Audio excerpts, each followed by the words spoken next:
Hey everybody, it's GoblinX and welcome back to another premiere draft of Edge of Eternities. This may be the last premiere draft of Edge of Eternities on the channel because tomorrow is going to mark that 3-week mark until the Through the Omen Paths, the arena version of the Spider-Man set, hits Magic Arena. And at the 3 weeks out point is usually when they start flashback draft season, where we get to do some variety drafting.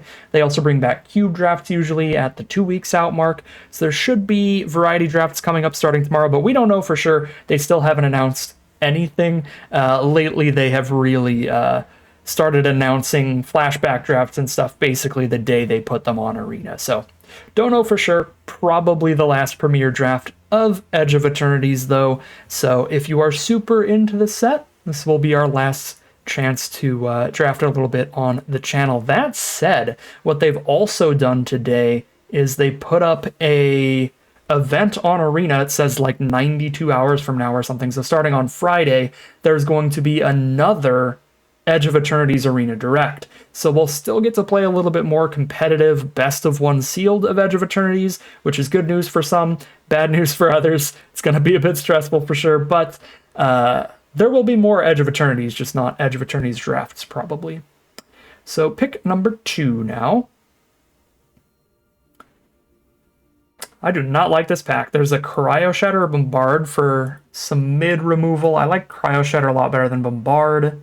Void Forge Titan can be a card engine, but it's pretty slow. Doesn't really play as well as it looks usually. This is a clunker of a pack, really. I might just take Stomping Ground here. Honestly, I feel like Stomping Ground, Cryo Shatter, or the Germinating Worm, or maybe going off color for the card engine creature are the most reasonable picks there. Now's a good time to point out, because this pack is also not very exciting. This is a pretty unfortunate start to what may be our final premiere draft, is that premiere drafts aren't going off of Arena. If you want to keep drafting Edge of Eternities, you can. It's just that in terms of content on this YouTube channel, I like to do variety drafts and make sure I show off every format that they bring back for flashbacks. So we'll be doing that these next few weeks. But anyways, another real mediocre pack. We got some super mid removal like Bombard and Embrace Oblivion. Don't think is worth hopping off color. I mean, I guess I have the Stomping Ground towards Bombard, but I think Killship plays pretty well in the green decks. You can pretty easily station that thing later when you just top deck a random Fungal Colossus or something. That'll get it fully stationed pretty quickly. Pick 4. All right, finally, some good Magic cards. This is a pretty sick pack. In comparison to what we saw the last couple, there's a Depressurize for actually good, really efficient removal. Sunstar Lightsmith is a solid card engine. I do think the double spell decks in white play pretty well. The Social Engineering is great in decks with a bunch of lander tokens. This ends up playing a lot better than like Chocobo Racetrack did during Final Fantasy, if you remember that card. Scanship is also quite reasonable. A decent draw spell tacked onto a big flying body if you get it stationed. And even Nebula Dragon's fine. Some Lander token ramp stuff to get to that and try to stabilize off it.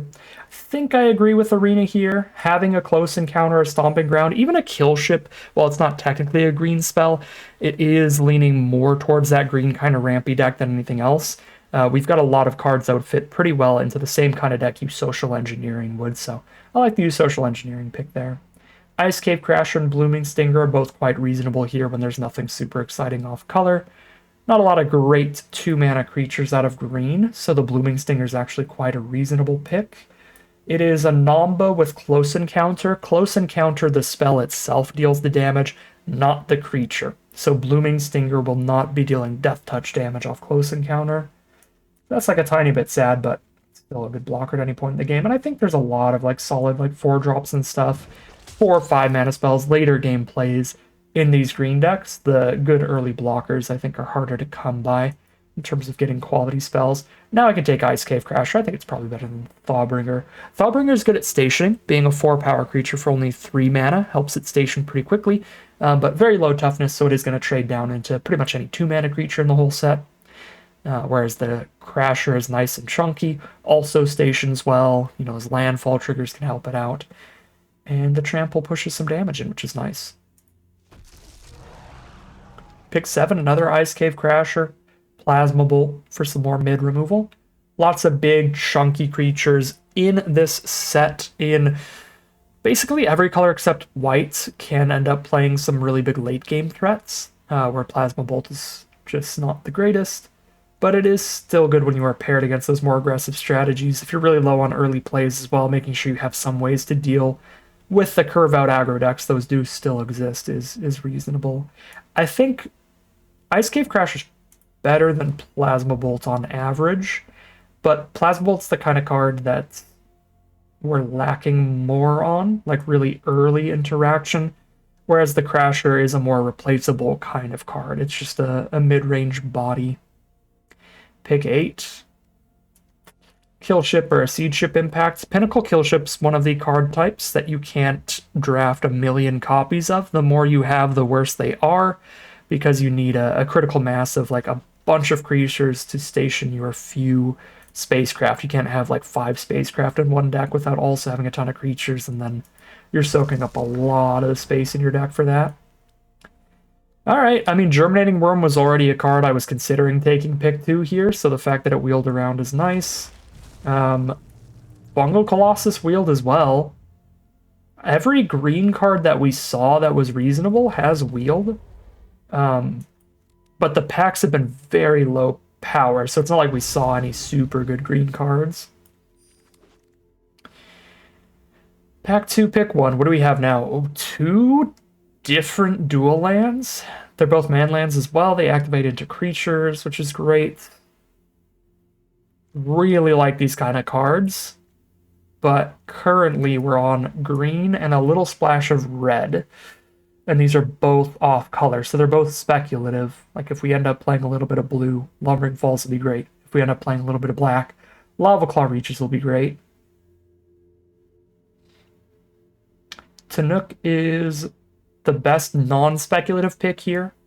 While I'm not super high on him, because it is a little difficult to get enough lander tokens, now that everybody knows lander tokens are great, to actually trigger him all that often, he's definitely better than like a third Ice Cave Crasher still.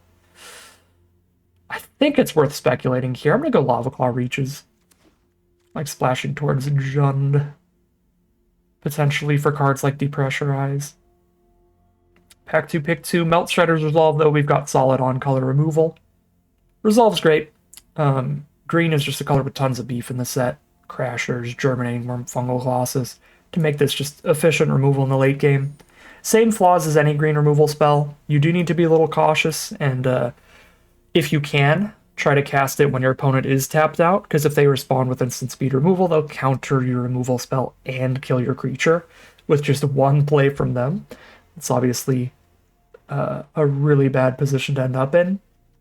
But if you play around that a little bit, and also if they just don't have the instant speed removal, then it's super efficient. It's a great spell. Pick 3, pretty easy Larval Scoutlander. This is a great ramp card, becomes a little flyer in the late game. Don't mind it at all. Pick 4, Thawbringer. Now that we have both a Scoutlander and a Kill Ship for Station 7, Spacecraft looks a little reasonable. I'm not a big fan of Broodguard Elite. I basically only play it in green-white, and even then I'm not a huge fan of it because it's pretty inefficient.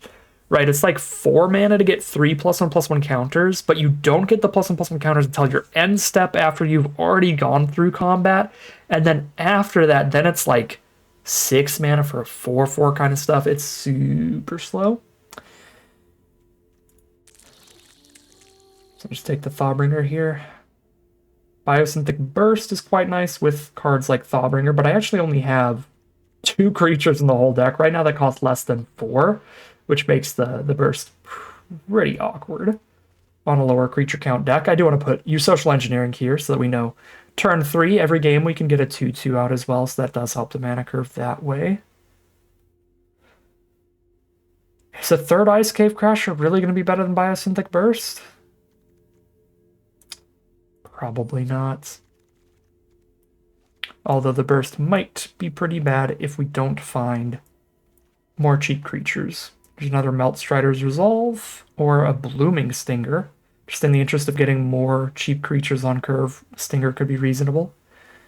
We have Resolve, Close Encounter, Kill Ship, Siege Ship Impact, Plasma Bolt. I like Resolve a lot better than like this Plasma Bolt that's in here. Maybe even the Impact. I think I will be picking that up. I'll take another Scout Lander over Diplomatic Relations out of this one. Again, we're seeing great green late. I mean, a pick 7 Scout Lander is pretty wild. So we're not seeing great cards in every pack. So it kind of feels like the packs are overall just weak. Because it'll be like 5 picks in a row of like kind of mid cards. But then we just get a pick 7 or pick 8 like banger. So I feel like just not a lot of great cards are getting opened. Get the Tanook to wheel and the Ice Cave Crasher to wheel. Take the Tanook here. Take another Fungi. Another Nebula Dragon. Team Leader. And last pick, Ice Cave Crasher. So objectively correct in the end to have taken the burst. And objectively correct to have taken Lava Claw Reaches for the 0-point ballot I knew I was going to open. Because I've hacked the game. Pack 3 pick number 2. Bombard Shattered Wings. That is a miserable pack for green-red. We have so much removal, we definitely don't need the Bombard or the Shattered Wings. They're two very mid removal spells. That's basically the only options we have here. I guess I could take Faller's Faithful. Some weird scenario where we end up much deeper on the black than just a splash to the ballad, but highly doubt that. I would rather just rare draft than speculate that deep. If you ever want to rare draft yourself and you don't know how many of everything you own in your collection, if you hold down the Alt key on PC, it will tell you. That's what I did there, where it said 1 out of 4. Cathedral of Wars. I don't think there's any way to do it on mobile, and I assume on Mac that it's just the Options key, because that's basically the Alt key, right? Diplomatic Relations, I guess? We have a Close Encounter, a Siege Ship Impact, and a Plasma Bolt to try to play around with the actuator. It still feels pretty narrow, and that's only if I run all those. This doesn't really do anything with the Biosynthetic Burst, so I didn't add that to the list, even though technically I could recast it with that. Diplomatic Relations, opposite of Close Encounter, this does have the creature itself deal damage. So this with a Blooming Stinger can kill anything. Pick 4, Cut Propulsion. Very efficient, very powerful removal. Call of Landseeker for Great Ramp at 4. We have 2 7-drops in this deck, and I've gotten basically no Lander tokens right now. So I'm quite interested in the Landseeker. Cut Propulsion definitely better in a vacuum, but we have better removal than we have ramp by a lot right now. Pick 5. Do I have to stoop down to Sammy's Curiosity level? This is a card I actively avoid running. This is your backup plan if you can't find any creatures that enter with a Lander token, like Kov Landseeker. Gene Pollinator doesn't enter with a Lander token, but it's another good way to ramp. And the Galactic Wayfarer, like the 3-mana 3/3 that comes with a Lander token. All of these cards are far better ways to ramp than Sammy's Curiosity, since they impact the board and ramp you at the same time. But if you can't find any of the other ways and you need to ramp in your deck, like we do with 2 7-drops, then you can run Sammy's Curiosity. That's your backup plan. Pick 6. Nothing here exciting for absolutely anybody. I guess the white Spacecraft is okay. Another pack. Bad packs today. I would be unhappy to see this pack if I'm in any deck except Blue-Red Artifacts is probably pretty happy. You get a few options here that are all reasonable for that deck. Overall, pretty mid. I'm just going to take a Scrapper here because I'm so low on early plays. Pick 8, another Plasma Bolt. Another Ice Cave Crash. I got a lot of 4s, though. I'm probably cutting Team Leader. Or another kill ship. Don't really want duplicates. I guess Plasma Bolt it is. Or Embrace Oblivion off the splash. Another Germinating Worm. Get our first Bombard. And some bad filler here. Alright. This is a very lukewarm draft pod for our potentially final premier draft of Edge of Eternities. Super basic stuff. Didn't really get to play any bombs or draft around anything cool. Green was reasonably open and there wasn't anything good getting passed throughout pack 1, so I was like, okay, we'll just take the green cards that are showing up. And then kind of nothing happened from there. I mean, I guess we have a 0-point ballot. We did open a 0-point ballot. I forgot about that. Since it's off the splash color, it was like in the side of my mind here. I was focused all on the Gruul. So I guess there's a ballot at least. That can single-handedly win games in the right position. One-sided board wipe if you cast it at the right mana cost, or if you're in a really bad situation, you just have to blow everything up. If you have enough life, you can blow everything up and reanimate a card back to your board, which is pretty sick. Alright, yeah. I mean, this was kind of a snooze fest of a draft, in my opinion, but I guess a moderately fitting way to end the format in terms of how I feel on it. I think the set as a whole is a little bit of a snooze fest. I'm just going to go full honesty since it's my last draft of the set, probably. Not a banger to me. Currently, the way I feel about it, in terms of how I feel while playing it, is it is my least favorite set of the year because I'm really not enjoying my time. But I have a pretty big caveat to that, which is that I also really didn't like Ether Drift much. And if they were both on flashback drafts at the same time in a few months from now, I'm trying to think which I would actually flashback before the other. And it might be Edge of Eternities. I think Edge of Eternities for me is getting a lot of extra flack for having come after Final Fantasy, which was a set I loved drafting. Really didn't get bored of that. I mean, I did a live stream where I went all the way from Bronze to Mythic in one stream and didn't completely lose my mind. I mean, I lost it a little bit, but not as bad as just trying to play Arena Directs of Edge of Eternities. So, yeah, I've done so many Final Fantasy drafts, and by the time the set left, I was like, I still want to draft it, and I can't. And so, I think Edge of Eternities got a little bit of extra hate for that from me unnecessarily and unfairly. Because to me, like in my head, I'm like, you took Final Fantasy from me prematurely. If Edge of Eternities just like waited 1 month longer, probably would not have hated it as much. Or alternatively, if Edge of Eternities came out in January and Ether Drift came out right after Final Fantasy, that's what I'm trying to recontextualize in my mind. I'm like, if we flipped those sets around in terms of when they came out, I might have absolutely despised Ether Drift, honestly. And then might have looked back on Edge of Eternities more fondly and been like, oh, that was kind of a banger. I don't know. It's really interesting because I do think there's a lot of it being affected by the time at which it's released.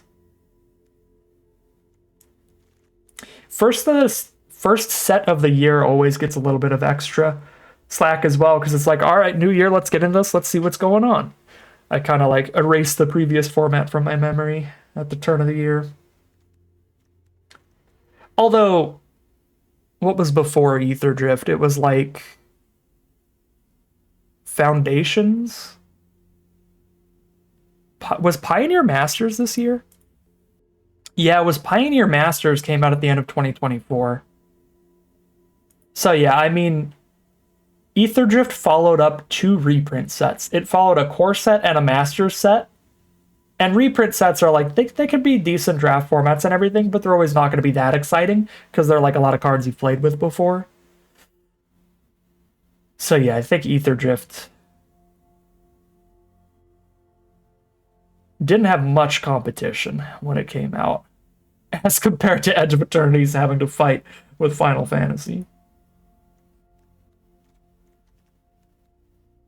I digress. I am rambling, and while this may be the final premiere draft of the set, and my final time to ramble about it for a little while, there will be more Arena Direct sealed, so I could talk more about it at the end of all those, and still got to get the video out within a timely manner. Can't have a 2 hour long draft here just because of all the ramble and then be a 2 hour long O3 or something, because this deck is not that great. I think Biosynthetic Burst is just going to be super hard to cast with the fact that all our creatures are just clumping up in the late game over anything else. I mean, these are two Spacecraft as well. We're a very low creature deck. This is a very bad deck for combat trick kind of stuff. I'm going to cut that immediately. Again, being super low on creatures makes it a lot harder to trigger the Vault Guard Trooper, although we also have a decent amount of Spacecraft, which makes it easier to trigger this.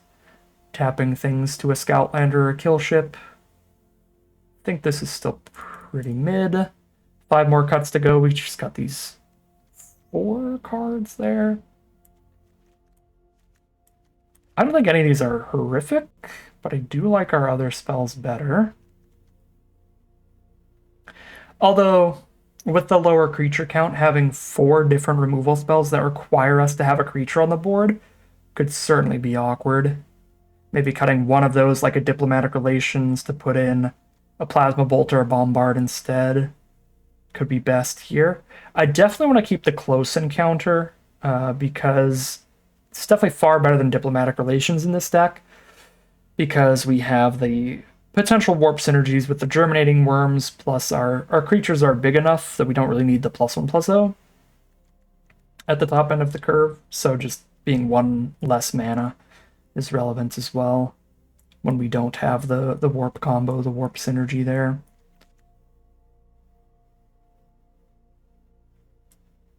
I mean, I have 2 Lander tokens in this deck, maximum for Tanook, but I also have 2 Scoutlanders. The Scoutlanders do trigger Tanook as well, so that's nice. Yeah, we'll definitely leave Tanook in. Also, I really can't cut many creatures, can I? 1, 2, 3, 4, 5, 6, 7, 8, 9, 10, 11, 12, 13, 14.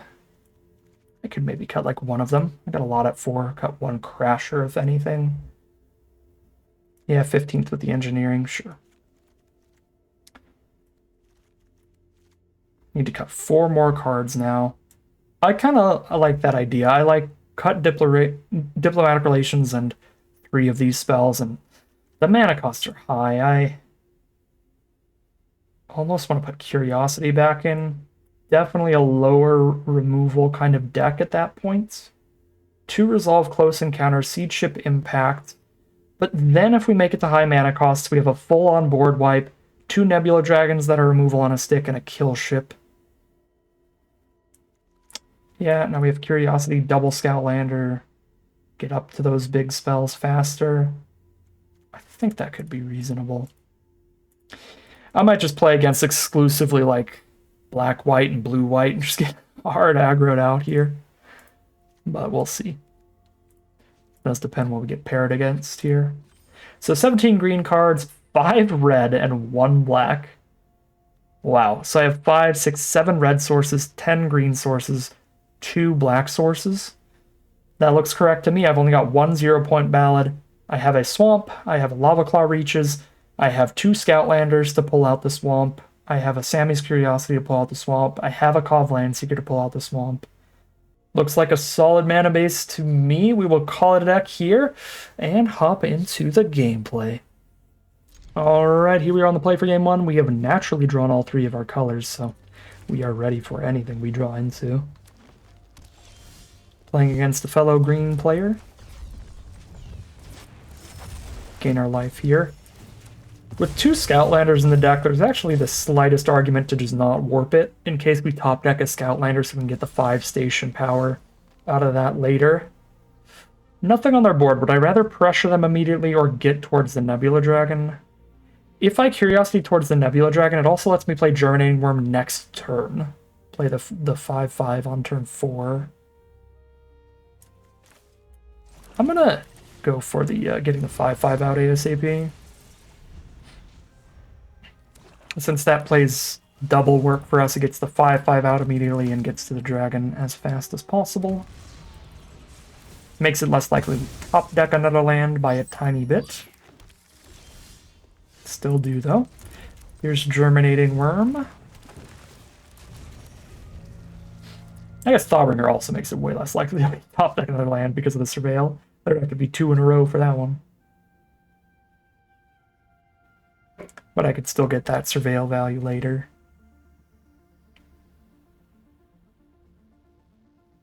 Our opponent's on green and black. They've got a land or token out of their Galactic Wayfarer.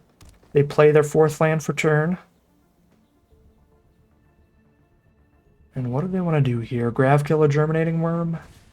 Embrace Oblivion and Germinating Worm, sacking the land or token. Fair enough. Let's set on the ramp value to kill our buddy. So Lava Claw reaches for us. Not a bad draw at all. That is the only land, I think, in the whole deck I would be okay with drawing here. What does Thawbringer see? Thawbringer sees 0-point Ballad. I mean, I can't mill that. It's not exactly good on this board, but it allows us to now apply as much pressure as we can between Thawbringer and Nebula Dragon to try to get them in a position where they are just going to commit more to the board, and then at that point, we just ballad them to try to make up for our lack of action here, being on all lands. But I could just 3-for-1 Ballad here, kill, or 3-for-1 Ballad here, kill the Crash of the Wayfarer and just get a 4-4 Trampler out. That seems reasonable. I can't not kill anything here because I'm going to take 8 on the Crackback and then have to pay 6 on 0-point Ballad, which is not super reasonable.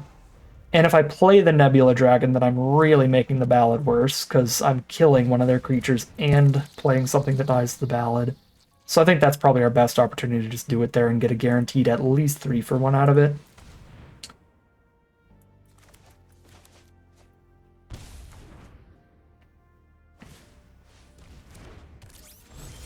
I was going to Nebula Dragon the Botanist, but the Death Touch is certainly more annoying. I'm going to hold on to this mountain. I don't need one single extra point of damage right now, so I can play around the Virus Beetles. The 2-mana 1/1s that make us discard a card. The black common in the set. Ooh, boy. Ooh, boy.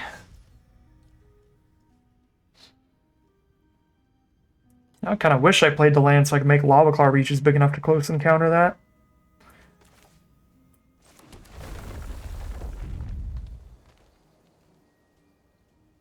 I have to spend 3 to activate. 1, 2, 3. It's now a 2/2. I then have to spend 4 to make it 6 power. So 1, 2, 3. Plus 1, 2. I can tap itself. 3, 4. I'm a single mana off. If I had played my land last turn, we could make that 6 power and then close encounter. That is awkward.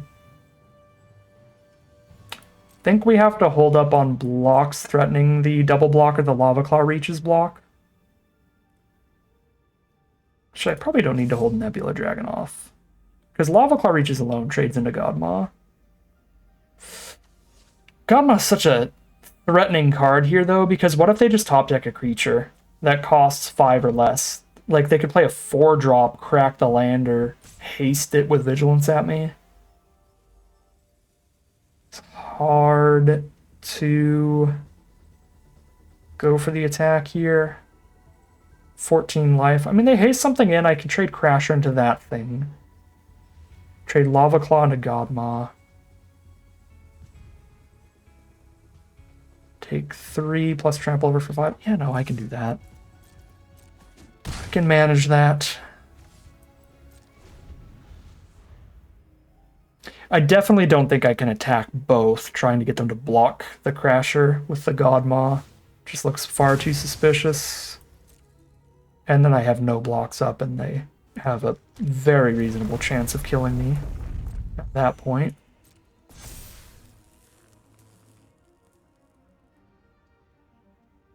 So they were empty-handed before this turn, so whatever's coming down is whatever they just top decked.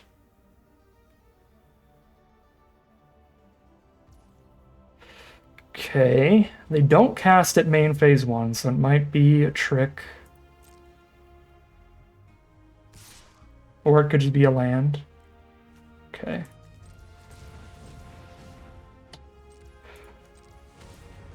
I'll trade the reaches into the Godmaw to save encounter for something else, maybe?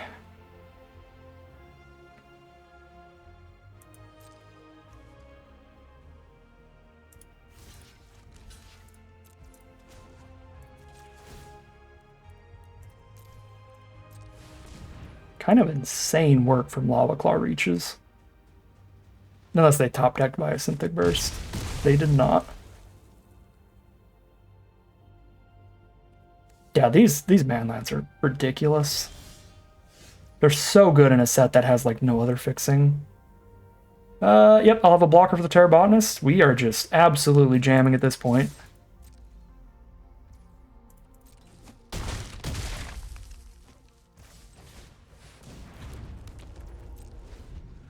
These are genuinely some of my favorite rares in the set. Celestial Colonnade, we've gotten a lot of kills off that. Haven't gotten to play the blue-black one that's completely unblockable, but that's another sweet one. Now Lava Claw reaches, the one game I've played with it, incredibly impressed. Our dual land just trades into a Godmaw for us when we're flooding. It's their own 0-point ballad. Okay, well they choose death because they don't have enough life to actually use that profitably. That's nice. Alright. 1-0 heading into game 2. I was genuinely so scared, and then I remembered, oh, right, yeah, it costs life, so it does not work for them. Alright, game 2. This is a real slow hand. We play no creatures till turn 4. But you have all seen our mana curve in deck building. That's going to happen a lot. And I top decked my 1/1 mana creature. Guess I'm going to shoot myself in the face to play Slag Drill Scrapper. Which sounds pretty embarrassing, because Slag Drill Scrapper not the craziest card. We'll show off here. Full Jund mana on turn 2. Blue-red should be a good matchup for our Seed Ship Impact. But that is not an artifact creature, sadly. That thing is flesh and blood. Our Fungal Colossus is only going to cost 3 this game as well. It's wild. Yeah, I'll play the Stinger to have a blocker up for this Rager. Unless they want to trade it into our 1/2. No reason not to get our 1 damage in, since Scrapper is not anything but a chump block. And if I'm going to chump block with it, I'm certainly going to chump block when it's stopping more than 2 damage.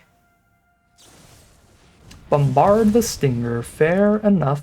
3 mana removal for our 2 mana play. Gives us a little bit of a tempo advantage. Don't mind it. I can play Landseeker this turn, and off of 5 mana, I spend 3 on Colossus and 2 on Cracking the Lander. And I get to be completely mana efficient next turn. And that also ramps towards the kill ship fast. 6 mana up after that. I top deck a land, kill ship is ready to go. Yeah, that all sounds very profitable. If I immediately top deck a land, I suppose I might spend 3 on Colossus and 2 to Scrapper the Lander token. Although if they play something I really need to kill ship, then it's probably much better to just turn this into the land, even if I do top deck land number 6. Just guarantee land number 7 as well. Okay, I did not top deck a land. In fact, I drew another 7 mana play, so it is certainly more valuable to sack this lander for mana.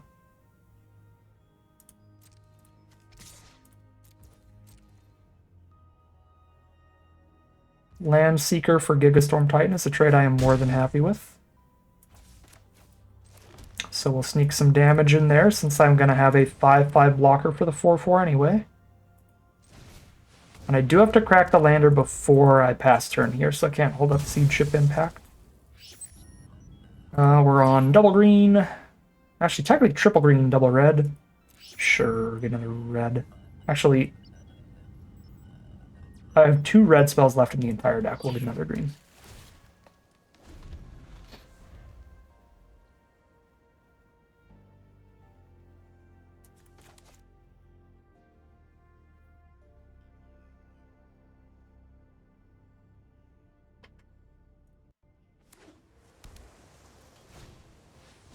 Rust Harvester, that is a wonderful siege ship impact target. We can blow that up and get the lander token soon. If I don't draw land, I guarantee land 7. Apologies for my squeaky chair. We did not top deck a land, which I'm actually happy with because I really want to siege ship impact the Harvester. This just means more action for later, now that I have land 7 locked in off the impact anyway. Suppose we'll let them jump with it if they want. Definitely in a position to be able to just be swinging now that we have close encounter up as well. The mana to play encounter and impact and crack the lander.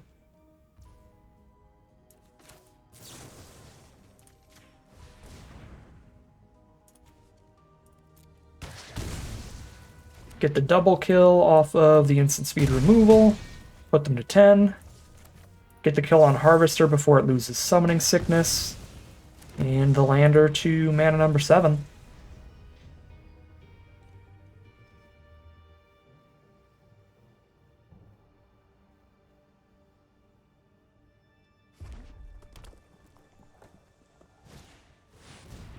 Starwinder is really not going to do it for them, especially considering the kill ship will exactly kill that. And finish them off here. Exact lethal on board, and that'll be 2-0 now heading into game number 3.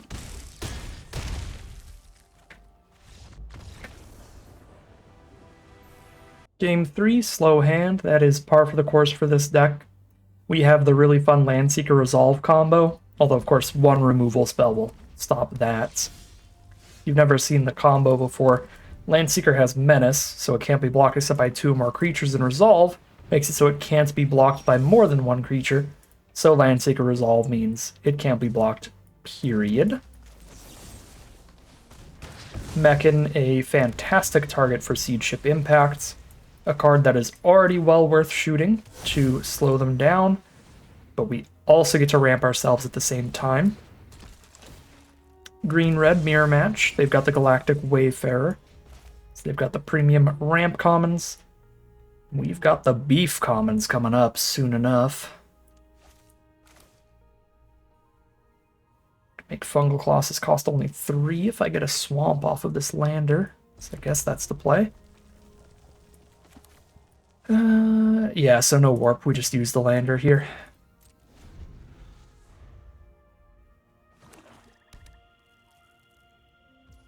Oh, it's full Jund from our opponent. Really is the mirror match.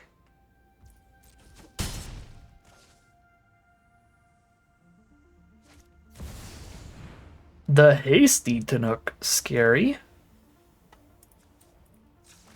Alright, the cost reduction on Colossus means I will be able to play it and resolve Tanook, but that means that Landseeker will not have like the Wombo combo unblockability.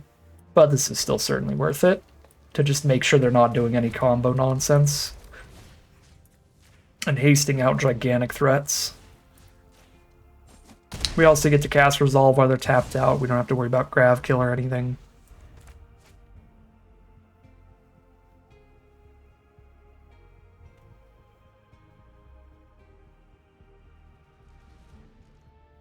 Pass through. Guess who's getting Grav Killed? It's you, Fungal Colossus. They're gonna let it deal 5 first? Well, maybe they're gonna crack the lander instead, actually. 6 mana, play a Landseeker plus crack the lander. Most mana efficient play for the turn, I don't mind it.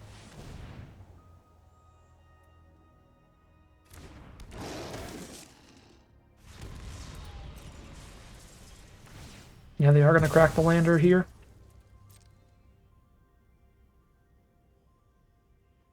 If they get a second swamp, we have to live in fear of Mutinous Massacre for the rest of this game. That's the Insurrection board wipe. Oh, they get a plane, so they're really splashing. Now the list of cards to play around is getting so exponential that it's going to be pretty difficult to play around anything specific, because they have access to 4/5 of the cards in the entire set. More green.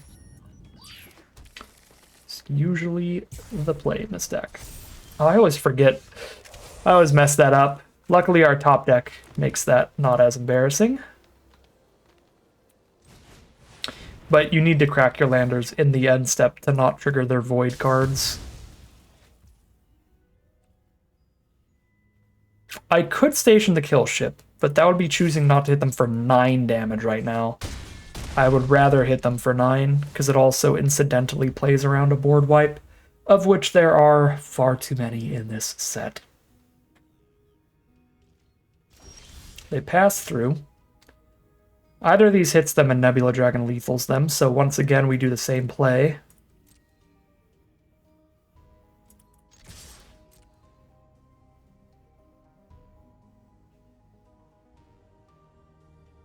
They got the white life gain removal spell. Wow, that's pretty great off the splash there. Okay, that life gain is incredibly relevant here.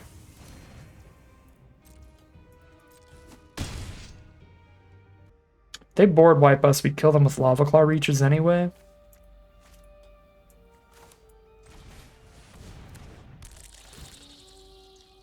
I'm gonna go all in here.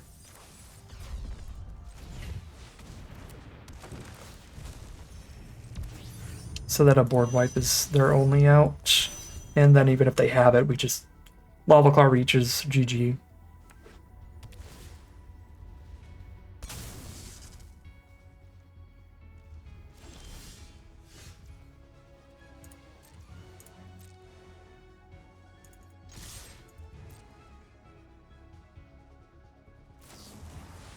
Okay.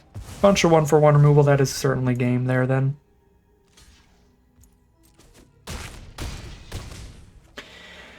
Suppose we could have just killed them last turn playing those cards pre-combat, but I was instinctively scared of like a Settle the Wreckage style instant speed board wipe just because of how many are in this set, but I don't actually think there is an instant speed board wipe.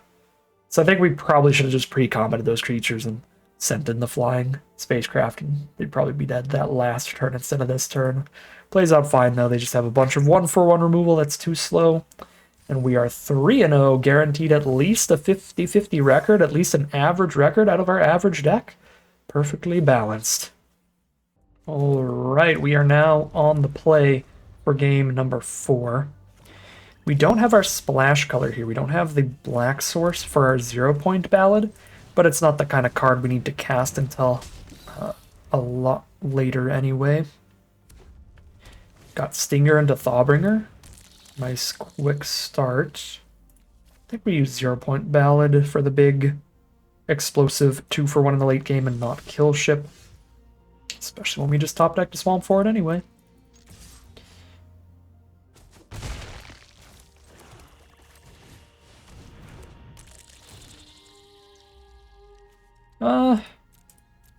Yeah, we keep. We're trying to hit 5 mana and then 7.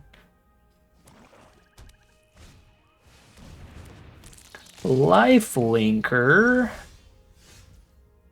don't like that.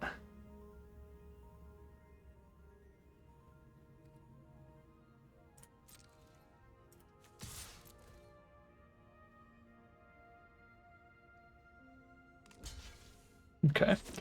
I'm not attacking both because I don't like what happens if they just don't block and then lifelink swing back at me. Scrapper's actually fine by me. Ballad is still strong even if we don't make it to 7. And I do want to have other reasonable plays in between them. I don't want to just play a 5-drop and then nothing 2 turns in a row.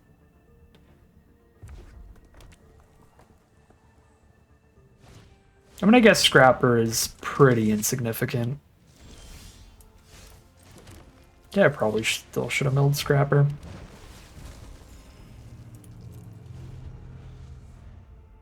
If they play 1 or 2 more creatures this turn with less than 5 toughness, I might just ballad for 4. Keep a Germinating Worm and kill everybody else. If they keep all their mana untapped, I will definitely not ballad for 4.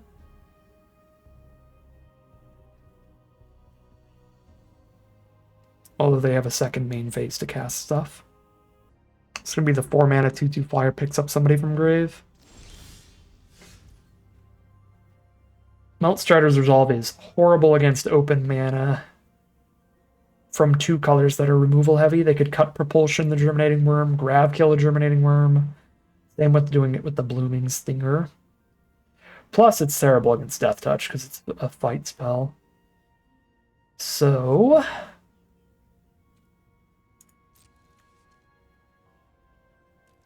we send Stinger in and then play Scrapper.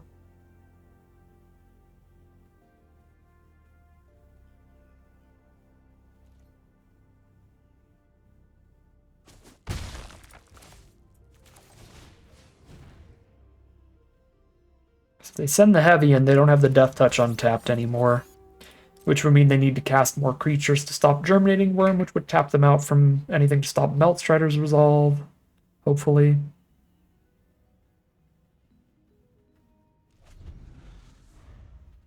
Pass through the turn. If they had any instants, they chose not to cast them there. Does make me feel like there's no grab kill, because grab kill would have had a very reasonable target on Germinating Worm, and then they just have the biggest creature on board with the Grav Blade Heavy there. Oh, like we take this, we resolve the Bruntar, and just start jamming with the 5/5.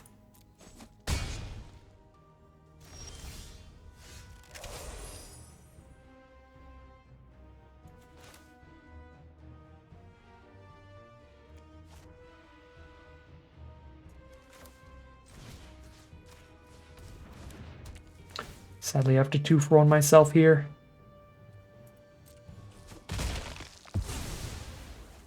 But that Bruntar is going to draw a bajillion cards, so it is very worth it. If they Virus Beetle me, that's going to be tragic, because while I won't have to discard 0-point Ballad because I have Slag Drill Scrapper on the board, I will have to sack one of the lands to be farther away from the Ballad for 6.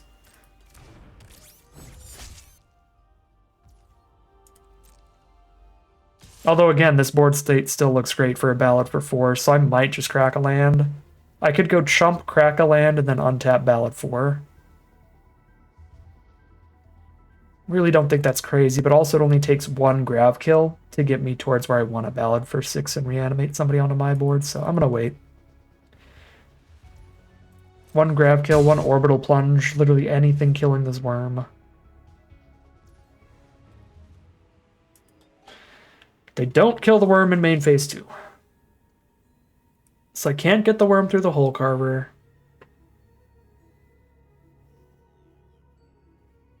Which does lean me back towards sack a land, draw a card, Ballad for 4.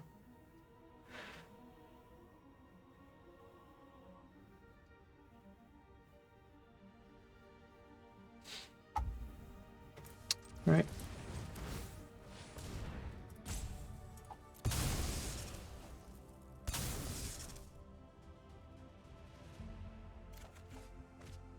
Ice Cave Crasher. So another threat.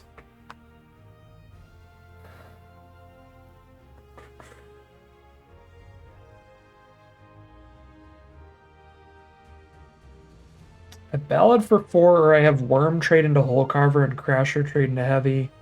Try to Scrapper grind it out.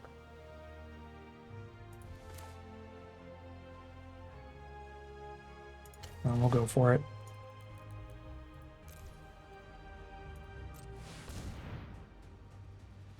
They probably just removal spell Worm here, but then it's 1 card in their hand versus 1 Ice Cave Crasher for me. We're in a top deck war.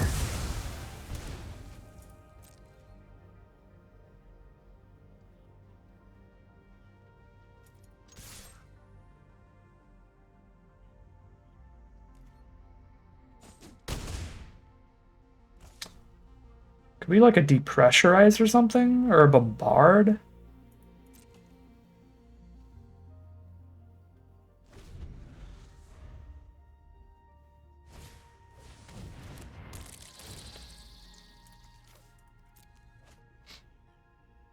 This is why we hold that mountain there. That would have been very bad for me if I didn't. Yeah, they might just have some that can't kill a 5/5. They could go block plus bombard here and we 2-for-1 them. And then we play Crasher. And it's like, haha, you didn't 1-for-1 my Crasher.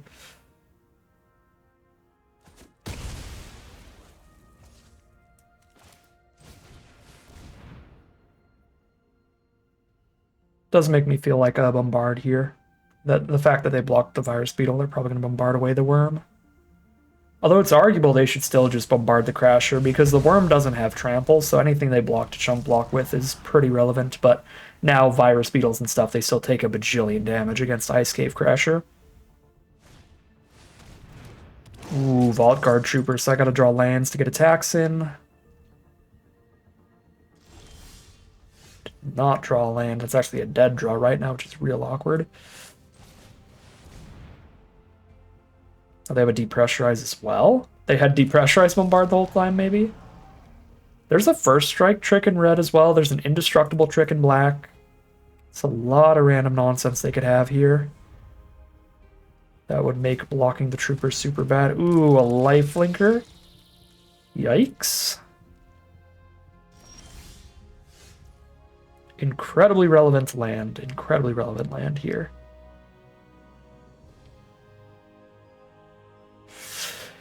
If they have basically any instant in their hand, one of these Crashers is going to die without killing Trooper, and that's going to be really bad for me.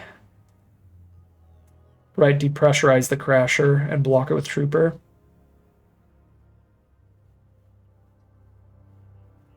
Take the 5, crack back for 7, gain 2, be at 5 again. And that would still leave them dead to be top decking land if they don't also draw a creature after that. I feel like they've got an instant here, and basically any instant makes it so we really should not attack with a Crasher.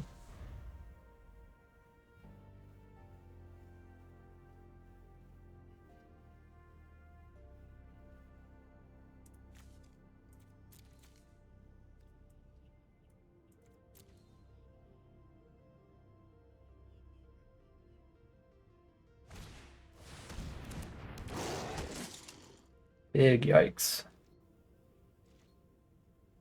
Another Trooper. Well, they are winning the top deck war pretty hard. Now I can't attack just because they just crack back lethal if they have anything to just not die.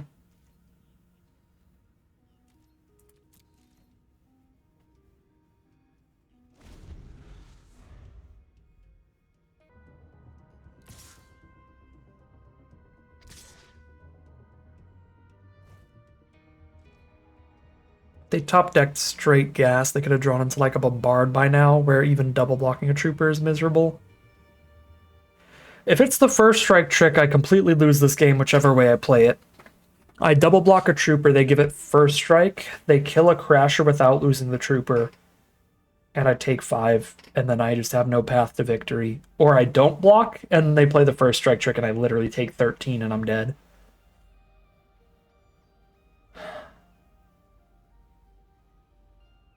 A Plasma Bolt here to finish me off post-combat. Bombard also beats me no matter how I play it. I double block, they bombard, I lose my Crashers, both of them without killing anything. But if I don't block, I go to 2, and then when I go to crackbacks, they kill 1 Crash. I have a single 4/4. They just kill me the turn after this. I lose to basically anything here. We just really did not draw as many spells as them in the top deck war.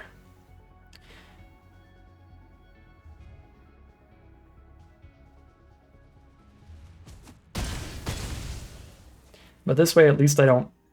I mean, I do still lose to Plasma Bolt. I just don't literally go lethal to Plasma Bolt. They just finish off the second Crasher. Ooh, Hymn of the Faller draw too.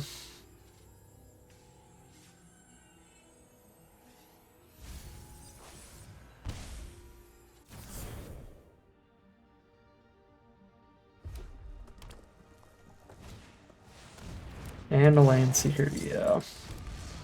This is the other thing, like, also, if I don't block, I go to 2, and then they get to ditch their hand, draw a fresh new one. Do some digging there. I can't impact the lander, they just respawn by sacking it anyway. Oh.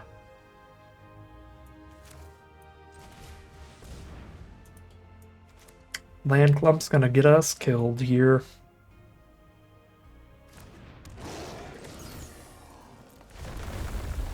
Can't even draw the card off Chinook because, again, can't trigger our siege ship impacts if they sack what we're targeting in response. We have no way to not die on the crackback. That is Menace. I block those two, take 4. Okay, I guess I could lose my whole board and not die. If they have no removal in hand.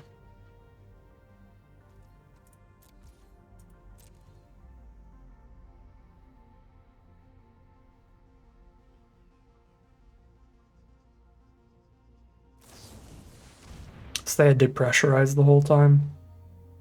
Yep, that would have made attacking into the troopers at any point really bad for me. That was the instant they had. Alright, well.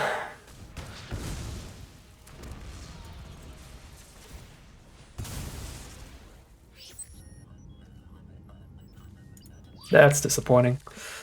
That means post-board wipe. However I play it, I lose. Just our draw versus theirs.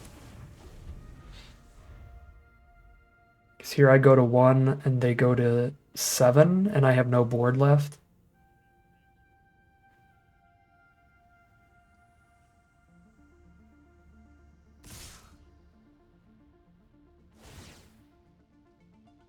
I guess rather than draw the card off Chinook there, I could have left the lander token around, so at least I trade into Trooper. But then I would have 0 cards in hand against a 4-3 Menace and a 2-3 lifelinker. Still at 1 life against 7.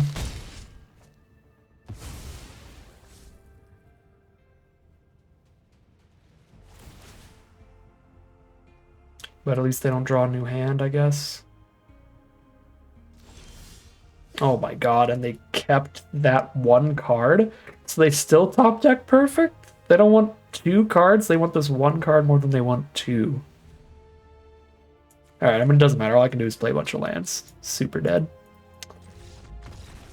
Alright, our first loss it is. That is 3-1 heading into game number 5. Here we are for game number 5. Very mid-hand. Could definitely justify mulliganing. We only have 1 threat. That's not till turn 4. I do have the resolve with it, which is cool. The kill ship in the late game. We're on the draw. If they're aggressive at all, we're just going to die, period.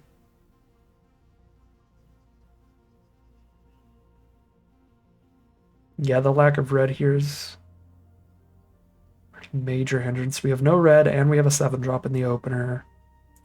Take the mole there, because it's way better. Wow.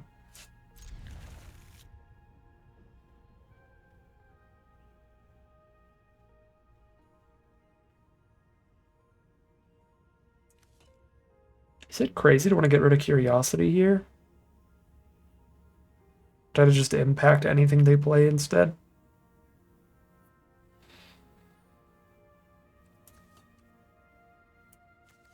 I guess I could ditch the swamp and then just go Curiosity and turn 2 crack these and get the swamp. It's another way to play it. And then if they play an artifact, I can still instead play this and get the lander, and then still have the Curiosity lander left over. That actually sounds smart.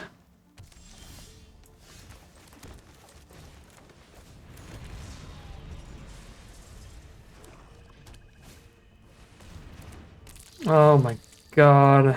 Virus Beetle when I've mulliganed. Always frustrating.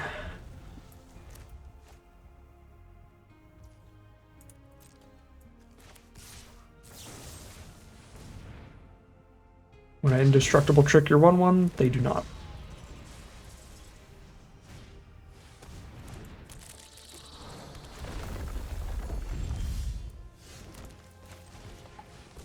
Mana, mana, mana, mana. Mana. Wee.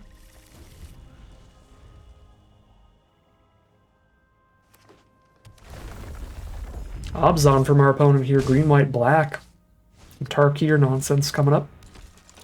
Have not seen that color trio too often in this set. That's pretty cool. A lot of Jund and a lot of Teamer. A lot of green, red, black, a lot of green, blue, red. It's usually like green, red, splash a third.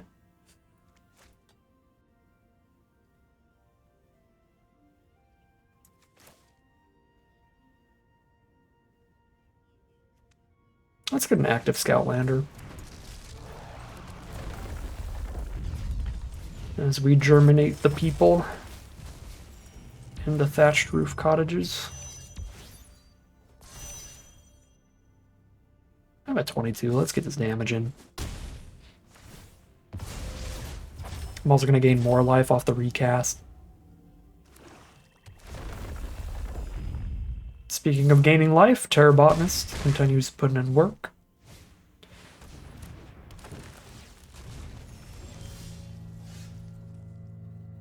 I do not want to have to crack the lander to trade into Worm, but I will if they block.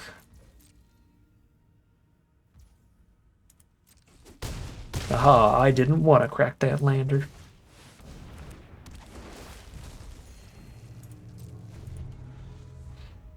I'm gonna get top deck Virus Beetled so hard this game. Faithful on Prospector, draw a couple cards. Get their lander. For some death trigger value. Oh, I opened my mouth! They drew the Virus Beetle off the Faithful! Literally did not have a way to not get got by Virus Beetle there, because I definitely shouldn't have just not played the Worm. It's ridiculous.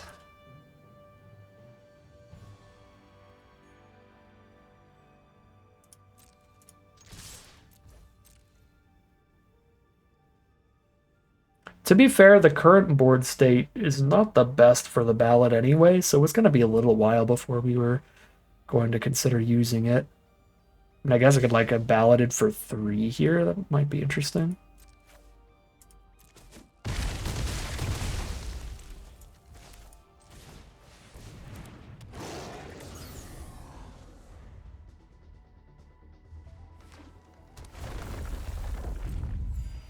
Tanook versus Terror Botanist is a funny little fight right there. I ping them when I play a land, they gain one when they play a land.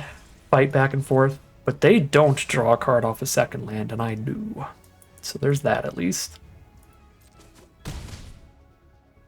This is a close game of Magic here. That is not the land for Tanook. This might be my least favorite draw. Doesn't have immediate impact. It is quite good next turn and onward, though, so probably shouldn't complain. They have 6 toughness if I send Worm in, so I think we're at the point where we can only poke with the flyer and just hold down the fort, stare at each other, have a bit of a top deck war again, where Scrapper can pull us ahead potentially.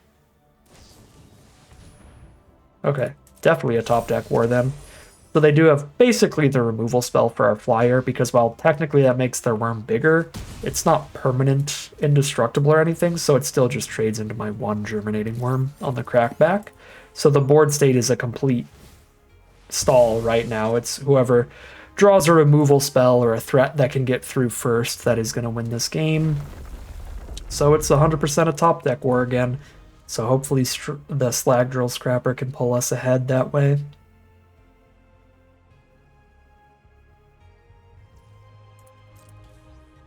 Did they really immediately top deck like another Burst or Bombard or something? Them attacking makes it feel likely that they did, but I still don't think I can put Tanook at risk regardless.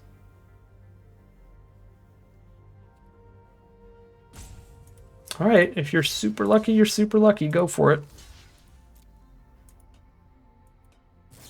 Wow. Absolutely absurd.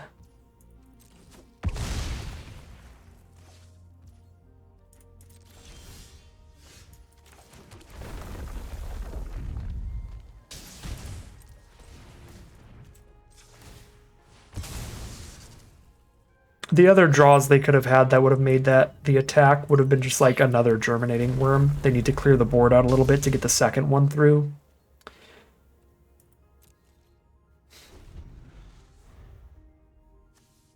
So there were plenty of reasons they could have made that attack that weren't like a depressurize. It's such a draw.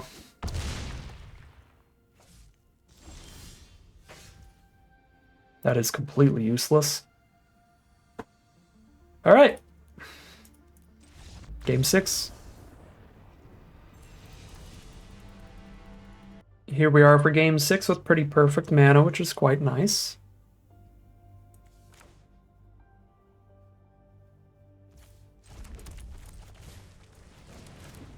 Not a whole ton to do with this mana super fast, but we're set up for anything that we top deck being a good draw.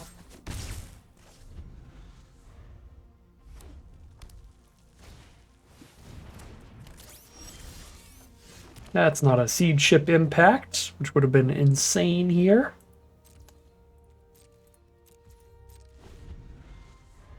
I mean, Seed Ship Impact is just going to be phenomenal in this matchup, period. It's another blue-red artifacts deck this time around. They started with the Zookeeper Mechan for ramp. Here's the Cryogen Relic to draw 1. If they have nothing else to do, they can sack it, draw another card. You don't need to get the stun out of the Relic.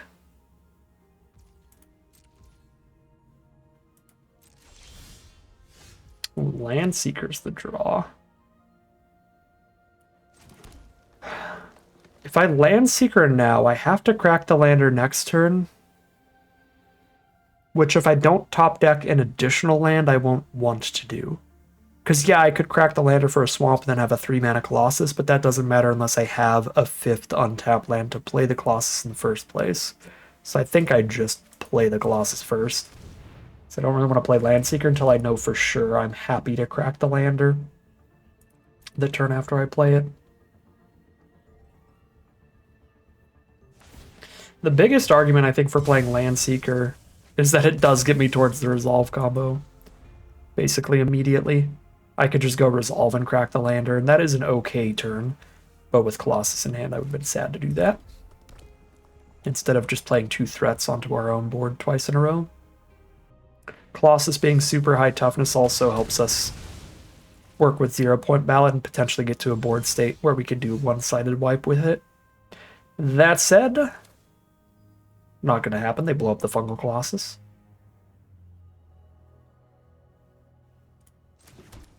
Alright, let's see if Arena holds any instance for them here.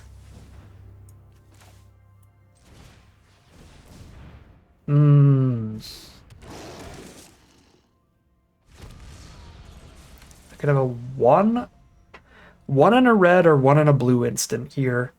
So if I resolve on Landseeker trying to kill Zookeeper Mech, and if they have the bounce spell that puts a permanent back to my hand, that would be a really bad 2-for-1 in our opponent's favor.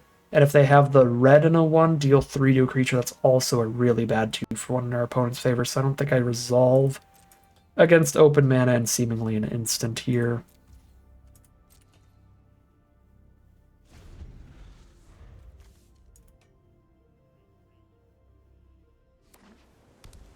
Again, who knows? Some players could be weird and have a bunch of stops set to bluff instants, but that's not super often.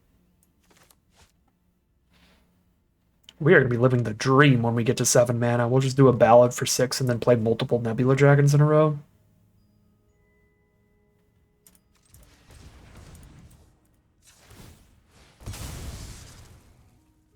So we're just waiting for one more land draw. So we just chill till then. I don't think we want to use our removal. The attack's pretty bad. They double block. I kill one of the 2. Not to mention if they have any tricks, it's super, super bad.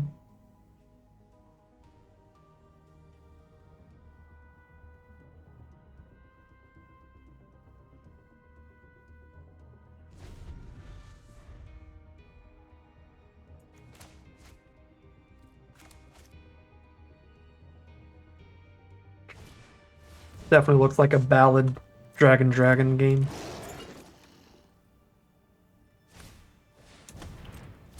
Aw, that's warped. Actually, would be happier if it were somehow on the board here. Scrapper cannot sack creatures unless they're artifact creatures.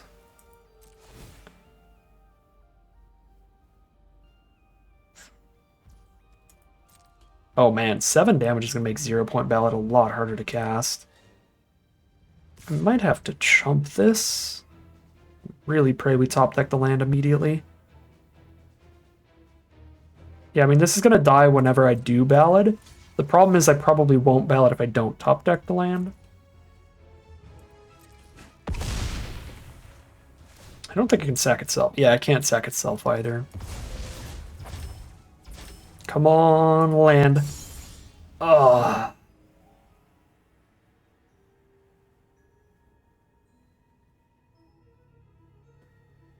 They're going to go land, Mechanizoa, haste it.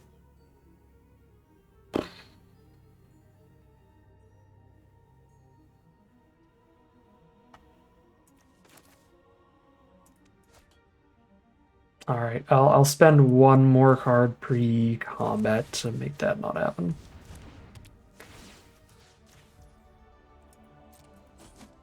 I could kill the Zookeeper Mechan, but then they could just top deck a mountain. I guess I forgot about Mechan. They don't need the land to go Mechanizoa. The 3 power Lava Claw reaches on blocks. I mean, I'm threatening that. Obviously, I'm not going to do it. I'm just going to hover over this. Maybe it'll have them attack a little bit less. They're like, wait a second. They can reaches on blocks. But because the modifier for a strike could really just be a chump. Mechan Assembler. Oh, Lord.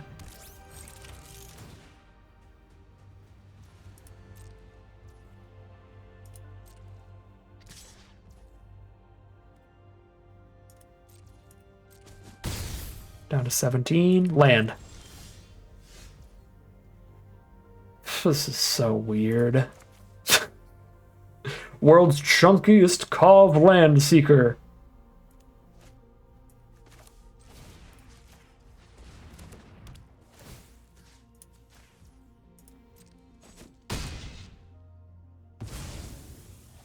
No haste, they crack back for 3. Is it worth sending 4 in? I don't think it is with a 0-point ballad hand. Trading 4 to them and then taking 3 ourselves. I hit for 1 more damage, but I'm already at lower life than them, and I'm gonna spend a bunch of life soon enough.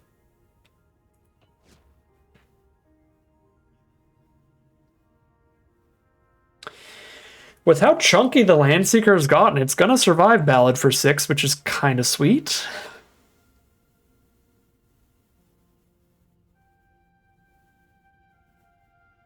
That's kind of hilarious. I don't know if I've ever cast a 0-point ballad for 6 and had my creatures survive. I'm just on the reanimation part of it. Okay, they're probably going to bombard Landseeker here, though. Yeah, this is going to be attack and then bombard, I guess.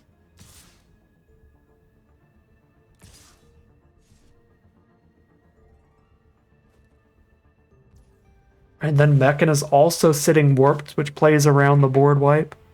I guess if I top deck a land, I just start playing Nebula Dragons then. Straws have lined up so weirdly awkwardly. Okay, I mean, I know basically for 100% fact they have Bombard in their hand if they're making this attack.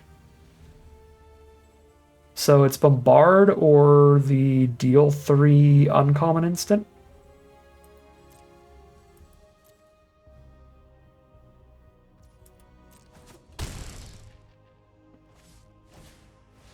Gigastorm Titan. All right.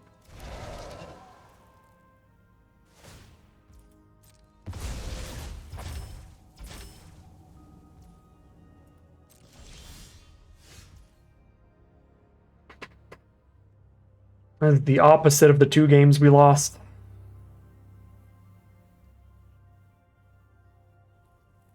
The 2 games we lost, we got into a top deck war and then just hit too many lands. This is a game where it's like, I mean, I have plenty of spells to cast, but I specifically just need a land. So it's not a top deck war. And I want the lands.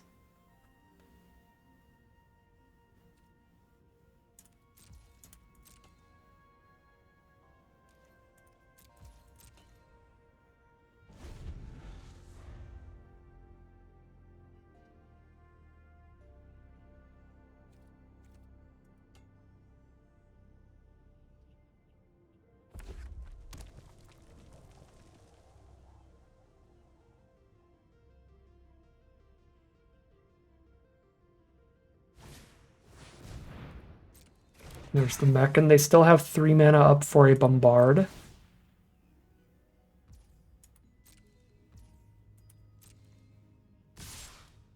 Ooh, doing that is definitely bombard type plays.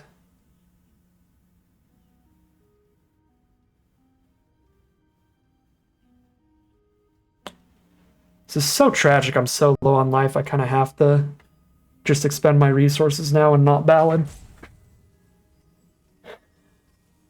So Landseeker gets to kill Gigastorm Titan and their Bombard, and Close Encounter gets to kill their modifier. They're down to 2 different mechans that are 3 toughness, and then we start playing Nebula Dragons. If we hit land 7. And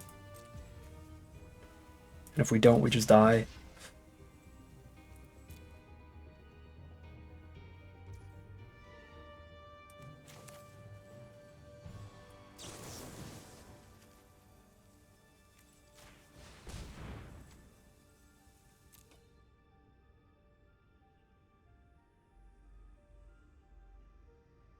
They have a bounce spell in hand. It doesn't matter to Close Encounter. They do not have a bounce spell in hand. Or they know that it doesn't matter to Close Encounter.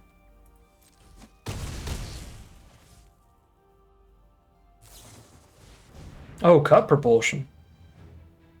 I guess it's literally the exact same as Bombard against the 4/7. Sure. Oh my god.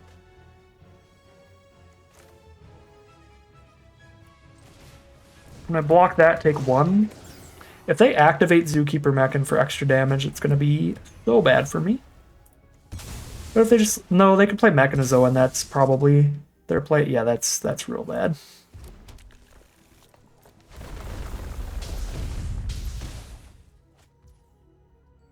Okay, I like the engineering a lot as a draw here. Yeah, it's just going to be Mechanizoa, tap our 1 blocker, hit us for 4. I'm at 6. Ballad is basically useless at that point. Unless I want to ballad for 5 to kill everybody, then I'm at 1 life and dead to a Plasma Bolt. Ay, ay, ay.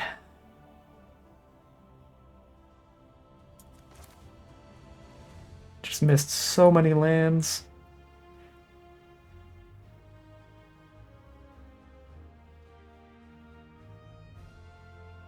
Dead to a Plasma Bolt or another Red Tiger Mechan. Somehow that feels like our safest play. Or it's like play a Nebula Dragon, shoot a Red Tiger Mechan, and then I have a 4/4 blocker for the 5/5 Mechanizoa, and I'm dead to removal anyway. They could kill the dragon and then hit me for 6. If I play Germinating Worm, I'm at 8, and then dead to removal. They can kill Germinating Worm and hit me for 8. How is putting myself to 1 life the safest line I have? That's insane.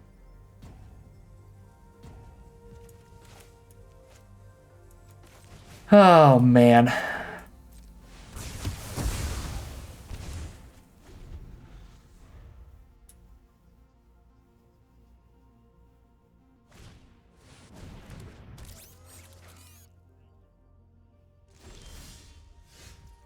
Alright, we're dead to a counter spell.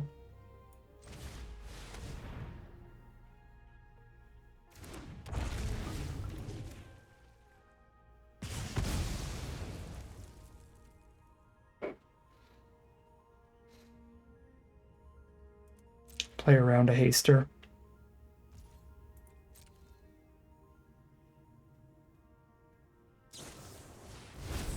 Oh my god, we're dead. Oh my god, we're dead. Instant speed demonic tutor? Okay, not really. They look at 7 out of their 20, but still.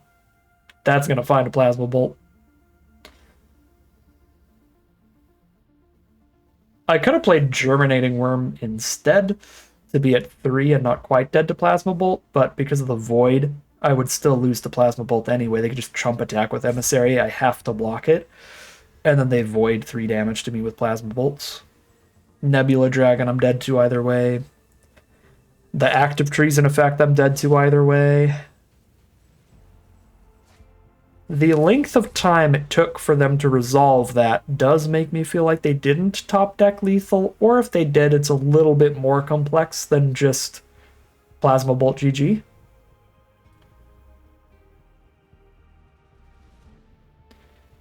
Might have assembled like Rube Goldberg lethal or something.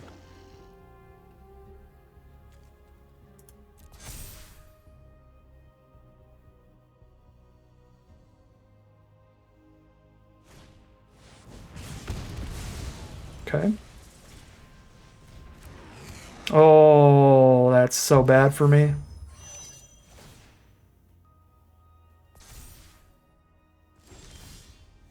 Yeah, I can't kill 2 threats, so I'm dead to removal spell plus 2 threats.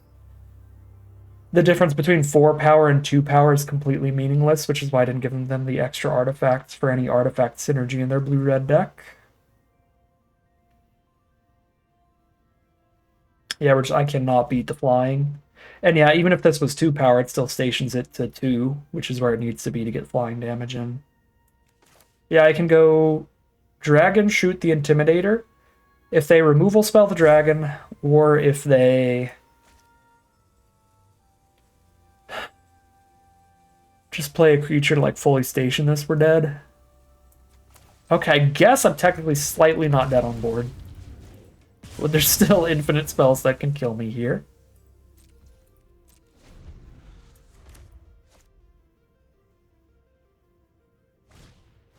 Okay, Zookeeper Mechan doesn't quite do it yet. Because they don't have the mana to play the Mechan and buff. If they had the mana to play the Mechan and buff, they could now buff the 2/2 flyer so that it trades into Nebula Dragon. Or buff the Mechan to where the Mechan fully stations the lab ship.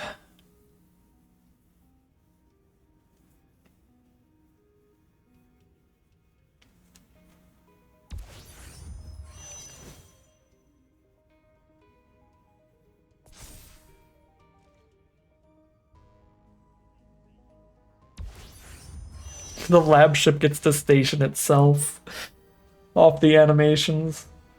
Gnarly. Gnarly work.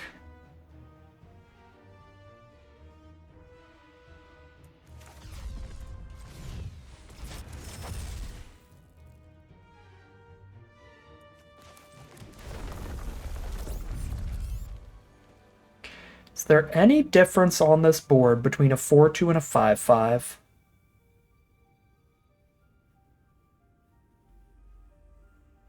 Not really. They're attacking with a 4/3 on the ground. No, a 5/3 on the ground, which either trades into, and everything else is in the sky anyway. So I gain the 2 if I warp this or hardcast it, so I can just warp and hardcast the 4/2 instead. And that way I gain more life over time.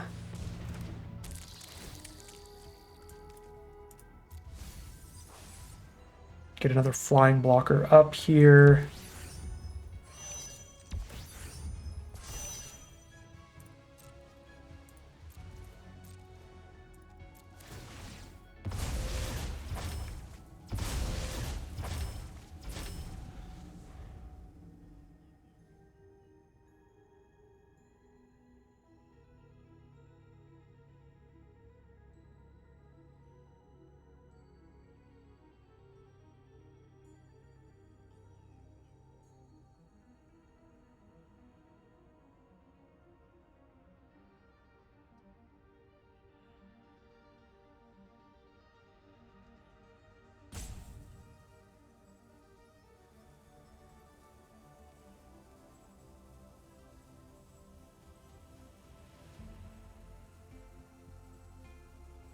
Outlander's the blocker for the 2/2s, and Nebula Dragon's the blocker for the 4/4 lab ship.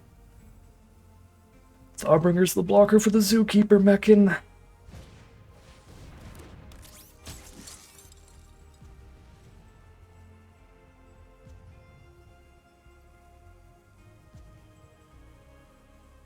So now they have a Mechan Shieldmate as well.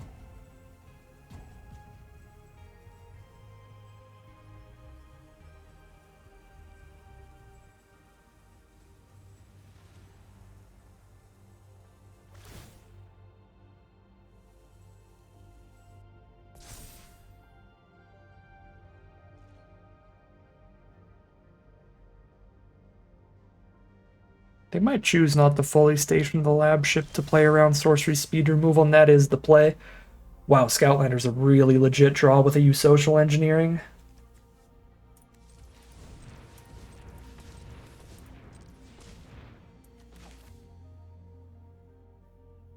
Skipping some life gain to go for engineering Scoutlander here, but then I get to have 3 flyers on blocks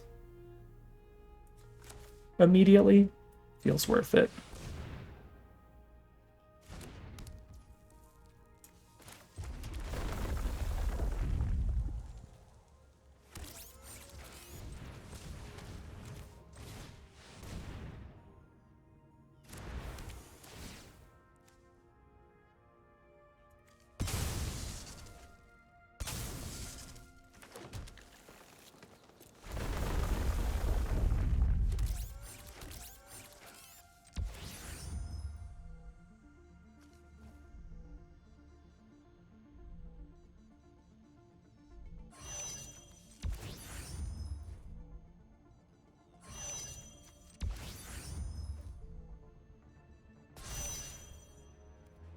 Feel like next turn we get to finally start attacking.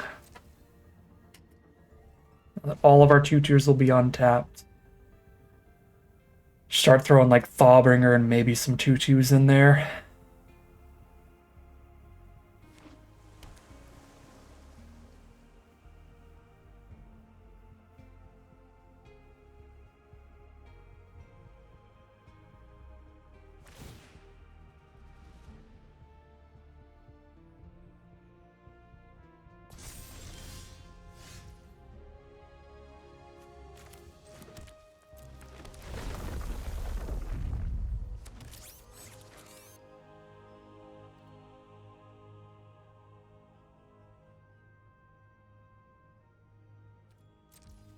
Yeah.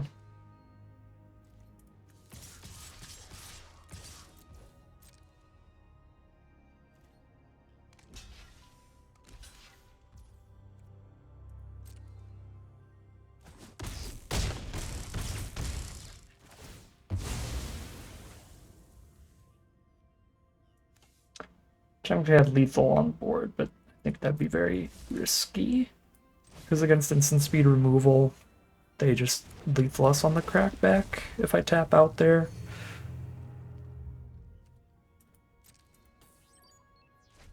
Next turn, I'm just gonna flunge it. Because next turn is just mega lethal on board. Okay. Oh, 4 and 2. We get to end off Edge of Eternities with a positive record here, at least by a little bit. We are at 4 and 2 here. At the break-even point in terms of gems, winning more games than we lose. But we'll see if we can't make it any further with this deck. All right, here we are for game number 7 with an unkeepable hand, no green mana. It's just not going to be keepable in any opener, but especially this one. 4 green spells. Much better. I like all these cards a lot. I think I get rid of the Crasher, though.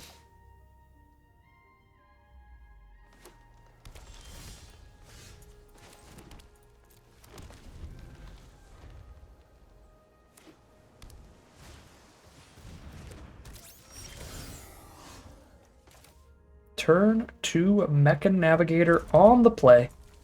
Gets a pretty slow hand from us.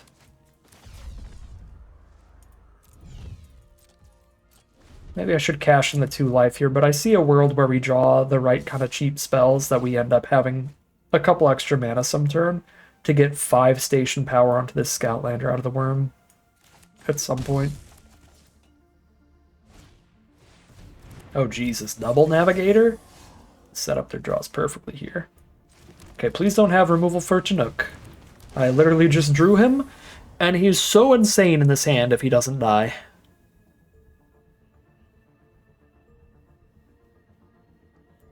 Cryo Shatter would be annoying, but he'd still have his ability, so it'd be fine. Oh my god, no removal for Chinook.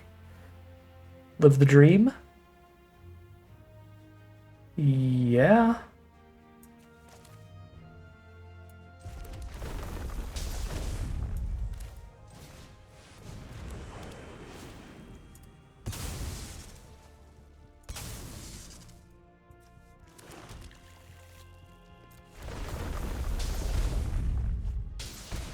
Sick. Here's a 1-2 to block the 2-1s. If Chinook dies, still have a good trade.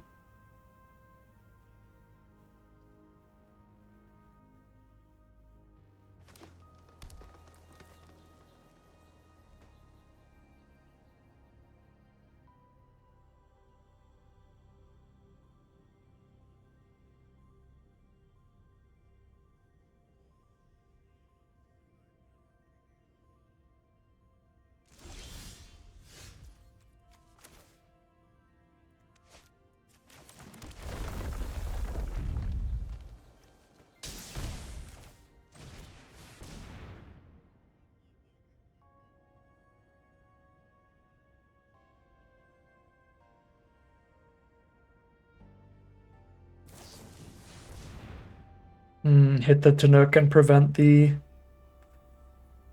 draw this turn off of him. Sad. Alright. I'll put him on top, but I'm probably going to crack the lander and shuffle him away anyway, which makes putting him on top or bottom the same.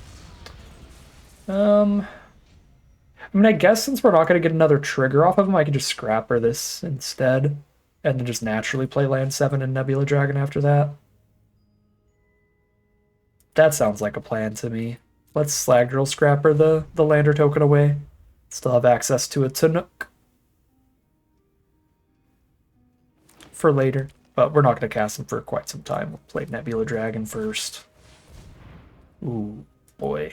Mechan Assembler's a great card, and it dodges Nebula Dragon with how high its toughness is. Does not dodge a close encounter. That's a great draw here. I need 7 mana to play a threat and a close encounter in the same turn, which is the plan.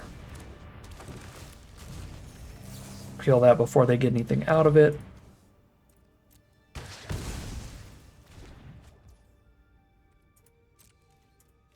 Would you like to lose both navigators to a land seeker? 2-for-1 trade, baby. We take those.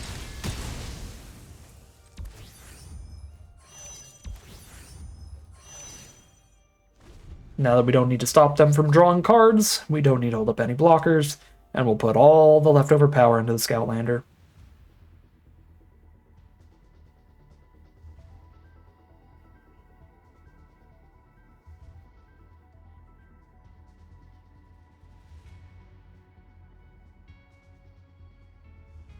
Scoutlander is 1 power away from attacking, so now we just tap a Slag Drill Scrapper to get it in. That'll be sick.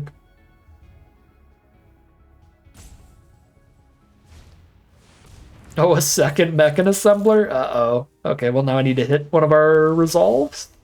Or Seed Ship Impact, that works too. We just top deck like an absolute champion all game.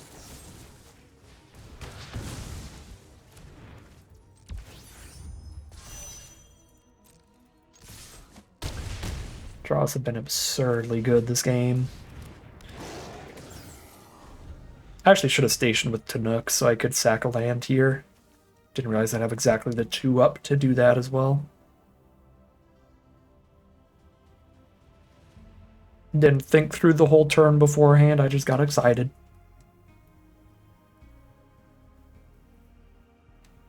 I believe the only board wipe they can have in Simic is 8 mana. So we kill them before they get that. Tractor Beam the Germinating Worm. 1, 2, 3, 4, 5, 6 damage on board, and Nebula Dragon ends it. It's actually a good thing I played the way I did, because if I didn't, I would have sacked a land and not had 7 for Dragon's turn. Alright. Incredibly lucky game there. The draws were absurd. Hitting that Chinook on 3, our opponent not having the interaction for him, gave us that card draw to make up for mulliganing and being down a card, and then, of course, just drawing the perfect spells at every turn, drawing the removal for the Mechan Assembler twice in a row. Absurdly good luck there. And we are at 5-2 in the money out of this draft. Alright, game number 8. This is a risky keep being mono green, but it has 3 very reasonable spells. And if it hits the red source, it's great. And that's the red source. We are on the draw for this one, so it's the mirror match where our opponent is favored for being on the play.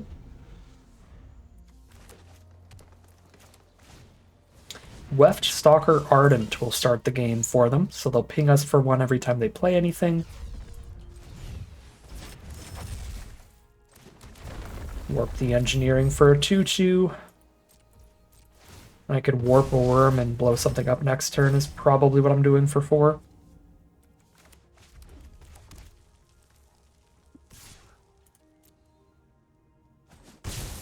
We're gonna hope they play something better than Ardent, though. That is something better than Ardent. Stat-wise.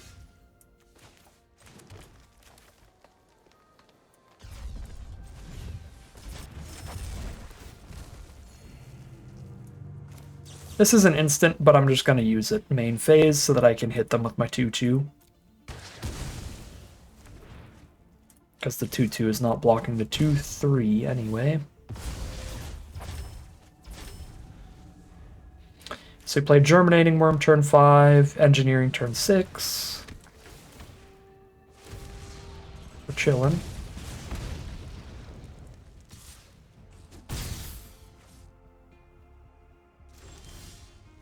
Landseeker, great with Tanook for the future.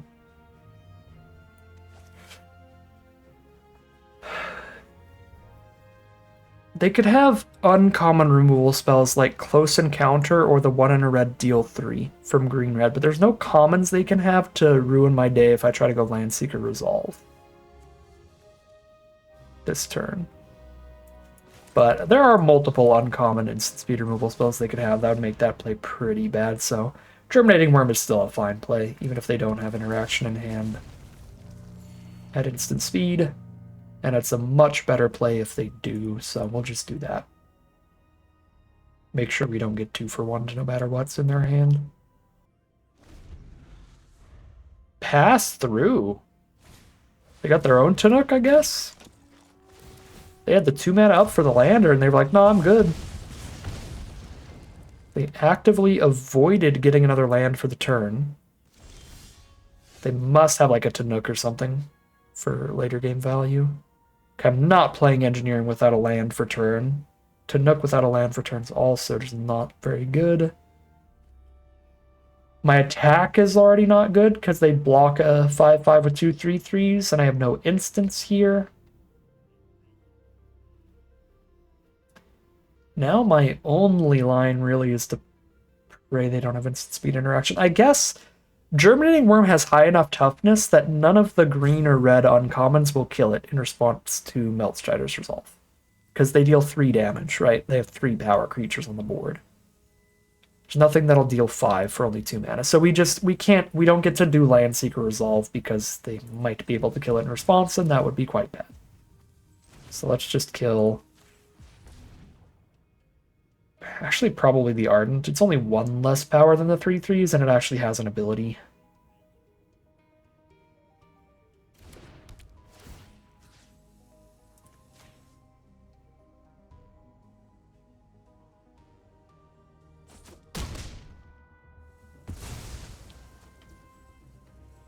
Worm, of course, still just trades into 2 3/3s, so no attack with it this turn.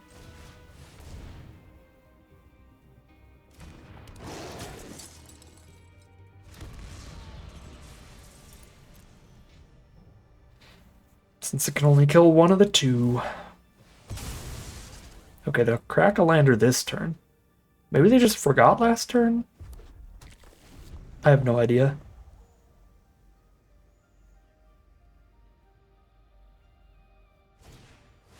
Landseeker of their own. Now that Worm's up to 7 toughness, they'd have to triple block. No, they could block with Landseeker and Wayfarer, but they at least let me get to kill the Landseeker. Wow, this is the full-on mirror match. There's their Meltstrider's Resolve.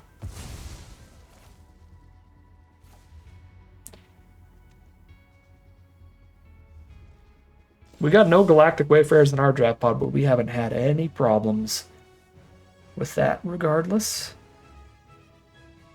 Imagine playing another Melt Strider's Resolve, because they can't kill a 5/7 for 2 mana. All Melt Strider's Resolves all day. Absurdly big worm. The biggest of boys, look at him. 5/9. Kill the completely unblockable Landseeker.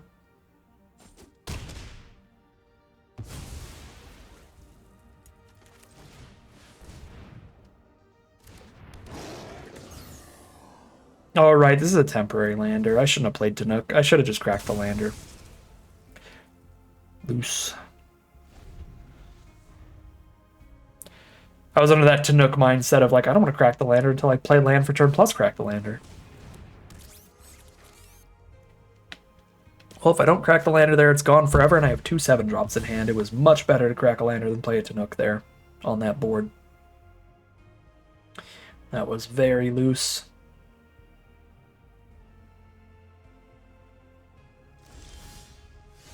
Oh, because I would add the black source too. Oh my god, I'm so dumb. I forgot about Melt Strider's Resolve's ability.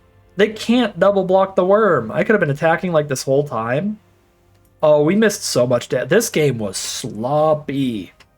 Sloppy. I'm not going to pretend I won't be a little annoyed if I get mana screwed from here, but I kind of deserve it. I missed a ton of damage. Forgot to crack a lander towards 7. Yeah, this was a sloppy, sloppy game. From what we've seen from our opponent's hand, I think they've also made a couple sloppy lines, like they forgot to crack a lander one time. But I don't think they've done that bad. Alright, it's a top deck war, except we have 3 spells in our hand, so if we hit any lands, then we have straight gas here. So we're quite favored, despite how loose we've played it so far.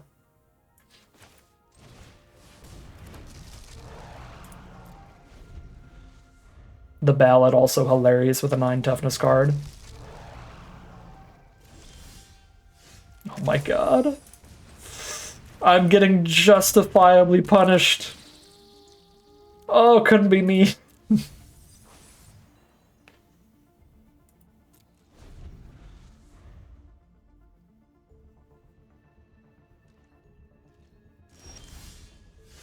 Okay, there we go. There we go. 1 land away.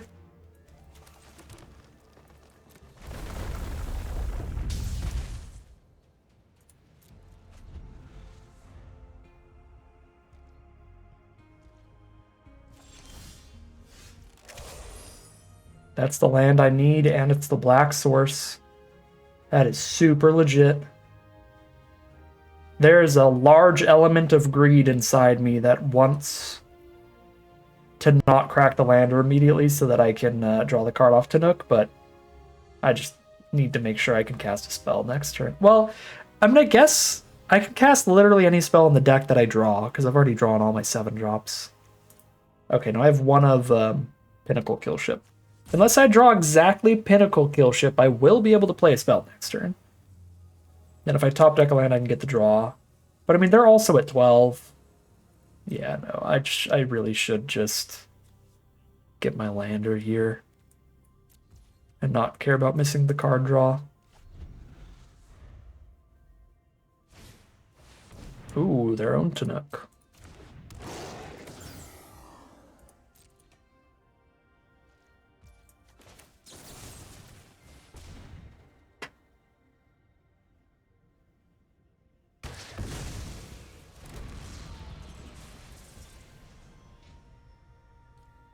Guess the argument for getting the card draw is that even if I hit land 7 and start playing Nebula Dragons, I don't attack through the Predator anyway.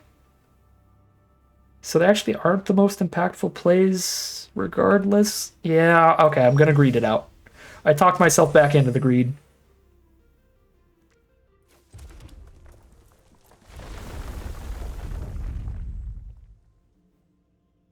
Then I can 0-point ballad for 7 before I play the dragons.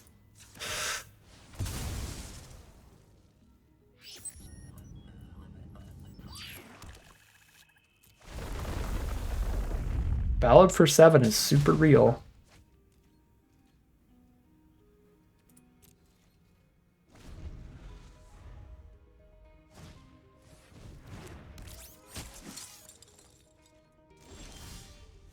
Take a lot of damage for doing it.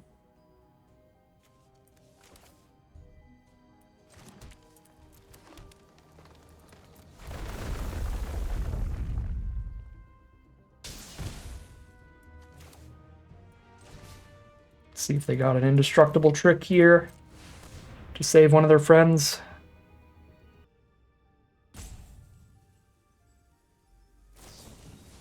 They do! The Biosynthetic Burst, alright. So we're still kind of staring at each other. Because I can block that, they can block this. The Crasher at this point, maybe? Could be Tanook. Gets damaging without attacking. Through the Predator. Yeah, the ping damage with 2 Nebula Dragons in hand gets a ping damage. Keep that up. Kill ship, that is 8 toughness. But I could attack, bounce off, and then kill ship. Yeah, that's reasonable.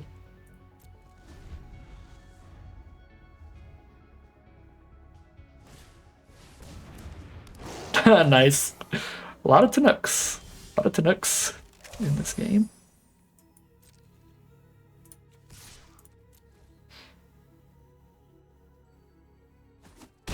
Ooh. Opponent says, alright, I'll go to 1. Man, if we drew a land this turn, they'd be dead.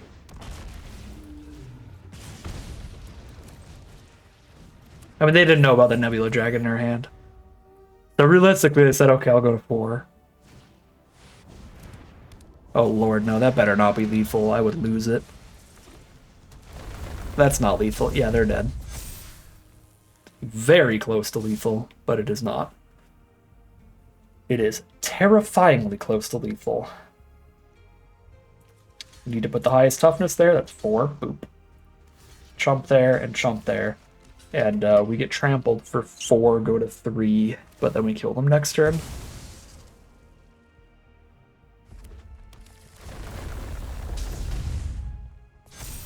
Oh yeah, the Chinook trigger as well. We actually go to 2? Wow. But sadly for our opponent, we had 2 Nebula Dragons the whole time. 6 and 2 is the record here. A great run for a very average deck. Yeah, I mean, this deck is perfectly fine. It is the kind of deck I think of when I think Edge of Eternities. Just ramping up green, rampy, grindy, value nonsense, some beef, some stationing going on, very basic stuff, and a board wipe, of course. You gotta have a board wipe if it's Edge of Eternities. Yeah, again, I really don't think there's anything special to this deck, but it has made it all the way to the final boss. This is the kind of deck that I look at, and I think, like, if you went to, like, AI and said, build me an Edge of Eternities draft deck, it would just poop this out. So, a pretty fitting way to end the format, however way we end it here. Whether we get a trophy run or a 6-3, just a really solid run out of a very average, very Edge of Eternities style draft deck. Alright, here we are on the play for the final game of Magic, and I'm definitely going to top deck a mountain and I'll be fine. Watch! And he did a lot of lands for this hand, but I just want to get in there. Get this game over with. Definitely a big argument to mulligan this. But we're in just a regular Premier draft. I'm just going to get into the game here.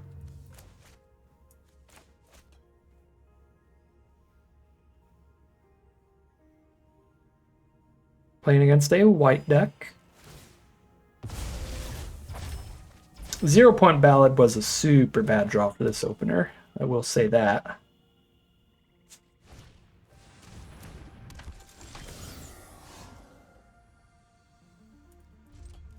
We are 1 mana from solid gold off of that top deck.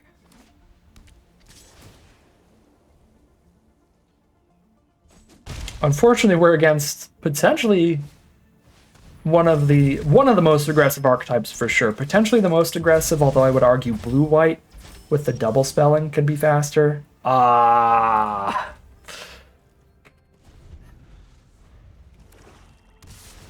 Yeah, this is the one kind of matchup you don't want to keep a hand like we kept. The fact that I top decked a Scoutlander is going to make this extra painful that we just lose to Screw. Because now we're literally one land away from just wiping their entire board for 2 life. That's insane. Oh, that's so disappointing. If I just drew 1 land the whole game, the Scoutlander hits black-red, and I can just 0 point for 3 and blow up everything and win this game really hard.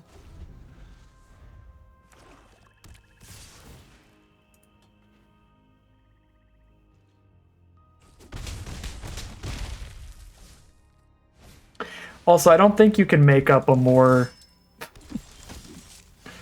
obnoxiously punishing aggro hand than triple Night Luminary for the widest board state of all time.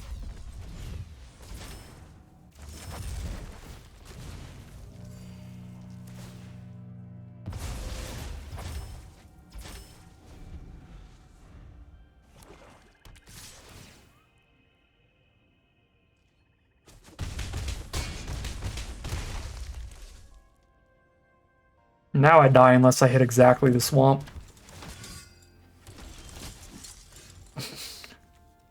Decided to be exactly as slow as it needed to be to give us no chance. If it was 1 turn sooner, we would now, off of that, have 4 mana up total. I can Ballad for 2 and play a 1/2 blocker post-wipe. That's insane. Alright, I mean, I took a risky hand there, but that draw was nuts. Just a million Night Luminaries, and all we needed was 1 land to be drawn within the first 5 turns of the game to still be in a really solid position, and we just drew the land on like turn 6. Brutal. Alright, 6-3 it is. Not quite a full trophy run, but I'm perfectly fine with that for this perfectly average deck. Would have liked to lose in a cooler way, but we took a risk there with that hand, and got absurdly punished on that one. Yeah, already talked about the deck list here. Very basic stuff. Very average Edge of Eternities stuff. Almost like just an AI generated, like this is what an average, mediocre Edge of Eternities deck looks like.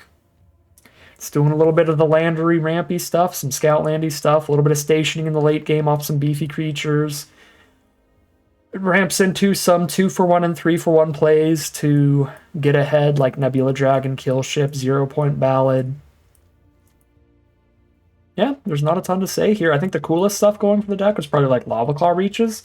That was really awesome in our early games, and just the fixing in general was useful every time we drew it. Siege Ship Impact was pretty great. There was one game that we lost where Siege Ship Impact was basically a complete dead draw because they didn't have any artifacts or enchantments out. But I think every other time we drew it, it was pretty solid. Like we blew up a big artifact or enchantment with it one time, the 5 mana 4/4 that spits out a 2/2 every turn. And we also blew up, in 2 of the games, we blew up the 1/3 Ramper. Being able to kill a Mana Dork with this is really good. You kill their Mana Dork and you get mana of your own. Pretty sick stuff. So yeah, pretty fitting end to the Edge of Eternities drafts. This is the simple, basic, average Edge of Eternities stuff you're going to see with just a green mush pile with that kind of deck. There are really there's multiple directions you can go in this set, but the most iconic to me are green mush piles and white aggro decks. So any green deck, regardless of what colors it ends up in, I think ends up looking pretty similar to this kind of deck. And then the white decks, regardless of what color they're in, tend to lean on great aggressive white colors and use the secondary color for some support, like a bunch of good removal and some other cheap creatures, like black-white, blue-white, red-white, and even green-white to an extent. Those are the 2 most iconic decks I can think of, but huge honorable mention to red-black as well, just grinding out tons of 2-for-1 value. That's the kind of stuff that I think of when I think Edge of Eternities. Either Great White Aggro or 2-for-1 Grind It Out. That can be green ramp, if any other color, and it could be red-black because they have the black uncommon that's a Gravedigger, they have the black-red uncommon that's a Gravedigger, all these ways to like get a body on the board plus pick up a card from the grave, and then just play a bunch of good removal as well. So yeah, that will do it for Edge of Eternities drafts. If they bring up some flashback drafts tomorrow, again, they still haven't announced as of now, as of the time of recording. Maybe that's what this is. Maybe it's the Magic Arena announcements for today. It is for sure. It is Labor Day, so this might be a lie. Okay, they did put them up on Labor Day. Let's see what we're doing tomorrow. All right. A little bit annoying, but kind of par for the course for how the arena announcements have been lately. They just don't even say. They're not mentioning any of the flashback draft formats. They're not telling us when Cube is going live. I think they're literally just not even going to announce it. It's just going to show up on Arena. whatever's coming up. So I guess I'll see you all tomorrow for maybe more Edge of Eternities, or maybe whatever flashback draft set they bring on. Whatever that ends up being, because I still don't know. But that is going to end today's video. As always, I'd like to thank my patrons and YouTube members for their support, as well as you for watching the video. If you enjoyed it and you're interested in seeing some more, you can always like, comment, and subscribe to tell the YouTube algorithm send us more in your recommended feed. If you'd like to catch me live, check out the Twitch channel in the link in the description below. If you'd like to support the channel directly, you can check out the Patreon link in the description below. And other than that, as always, thank you very much for watching, and I'll see you again soon for some more Magic Arena.